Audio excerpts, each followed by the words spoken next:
Go'rstadan narsam aniq sizga yoqadi deb o'ylayman. Dukanimizga yengamiz ikkinchi marta kelishi, birinchi safar keldi. Tez tugadi, nechun desa, sababini aytib o'taman. Tayyormisiz?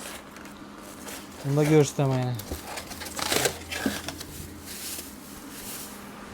Jahon chempionatini kubogi keldi. 1-1 atib ishlangan versiyasi desek ham bo'ladi. Qaysi komandalar chempion bo'lganligi yozilgan. Razmer ham 1-1 daji. Faqat Urganchdagi finalimiz emas, Gurlandagi va Buxorodagi finallarimizdan ham topsangiz bo'ladi bu kubokni. Faqat jahon chempionatniki emas, Chempionlar Ligasiniki kelgan, kichkinasi, kattalari. Bu o'zi dukanimizda Chempionlar Liganiki, Premier Ligani kattalari bor, shuning kichkinalarini ham sizlar uchun olib kelganmiz. Undan tashqari jahon chempionatniki ham keldi. Kichkinasi tombok qolganadi.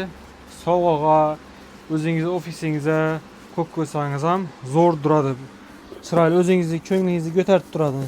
Undan tashqari Premier Liganing ham kichkina kuboklari kelgan. Bular ham Urganchdagi, Buxorodagi va Gurlandagi finallarimizdan topsazlar bo'ladi. Bizlarni kuzatishda davom eting. Sizlar uchun ishni yangiliklar qilishda davom qilamiz.